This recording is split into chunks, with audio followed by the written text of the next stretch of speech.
So the question is, how can businesses can get from CX to TX? And just to be clear, by CX we mean customer experience, and by TX we mean total experience. This is the term that has been coined already, but might not be yet adopted in full. Nevertheless, the journey for getting for total experience is different for everyone. But what we can say is that within the last 100 years, we went from single channel commerce, for instance, to multi-channel, to then omni-channel or cross-channel, for instance, and this is what we are graduating from right now, and we are getting to so-called omnipresent unified commerce. So meaning that it doesn't matter where do you want to shop, the brand is going to be there and it's going to be available, and the brand is going to recognize you as a customer.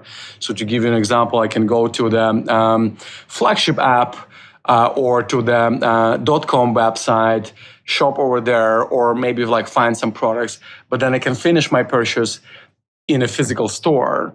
And they would know exactly what is in my shopping basket, what is in my wish list, for instance, and so on. They would greet me and say, "Hey, Constantine, here are the items, and we have these items available in these particular sizes," and so on. Or maybe the other way around, that you find something in a store, but there's just not the right colorway that you would love to have, and they would point you out at the website and instantly complete it. That is omnipresent unified commerce. But when you get from commerce to experience, it's not only about the purchase. It is about the combination of all touch points that the customer has with the brand. And on the example of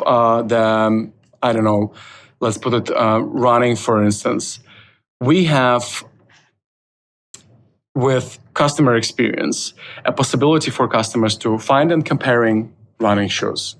And they can purchase their preferred product and they can get it delivered. Of course, we can accept the returns or exchanges, and so on, and it would give them all of the data required or specifics around that.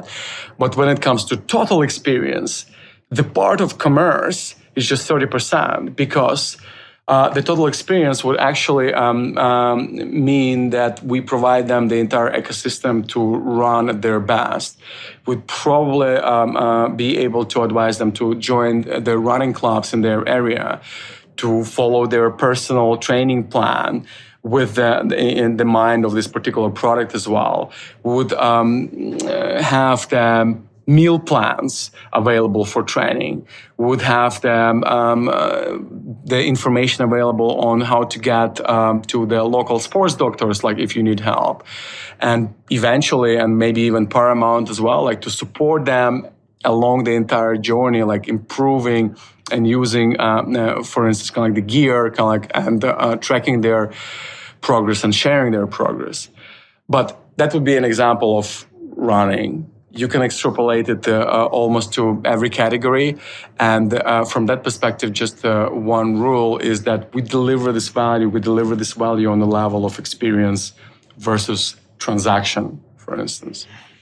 So the passion-driven engagement means we understand what drives the customer in the first place, and that we cater for it at all stages of the customer life cycle, meaning that we catch this passion in advance and we know how to inspire her to act, how to inspire her to do more, with our products, or just with first, if you're talking about sports, with a particular, for instance, activity, but it could be the lifestyle, it could be fashion, and so on.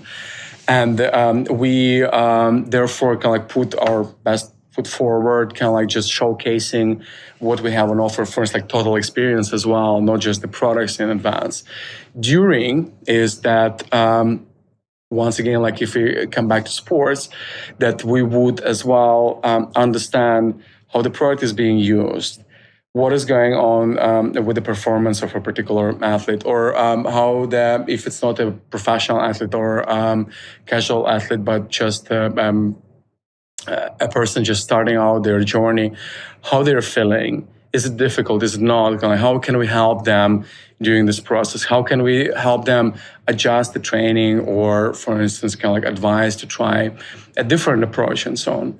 And of course, after the idea of long-lasting relationships with the customer is that we keep being on their radar, and we are there for them. So whenever they need, they can reach out to us, choose to get a new product or support. And therefore, it might not be even sitting with the relationships with a particular customer, but with generations of customers, ideally their families. When we can start a journey with someone who is just running, and we can continue the journey with their entire family, going on the camping trip and serving them the plethora of products that would allow them to experience the outdoors as a family, for instance. I would say to some extent this is already happening, and a lot of retailers are trying to build these ecosystems, and they are trying to make sure that they are present in the lives of their customers through as well just sponsorships or just media attention and so on.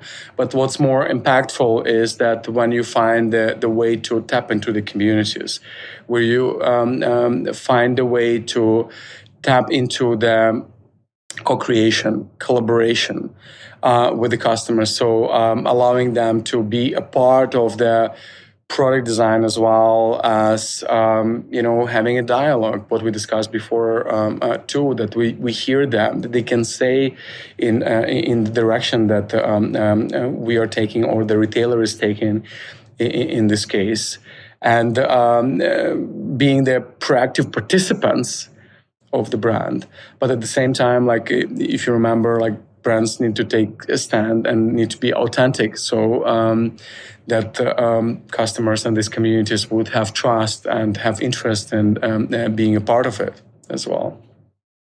I tend to rely on the Bill Buxton's. He served as the I think Chief Innovation Officer, and was responsible for research at Microsoft for quite a while. And he invented the model of long nose of innovation. What it says that anything that is gonna be in mass adoption within 20 years has been existing at least for 20 years already in one shape or form or another, meaning that what our customers and ourselves are going to be using every day in 2043 is already around us. It's emerging, and we just need to find a way to track these emerging trends, track these emerging technologies, to understand how they connect to what we do, because it's not always obvious. Therefore, we need to look at the adjacent areas, what innovation is happening. So, for instance, in health, in biotech, in transportation, mobility, therefore, in regulations and so on. And to always compare, what does it mean for us as a brand, the developments that are happening over there, and how can we utilize that to build within the next 20 years, to be ready for the future to come.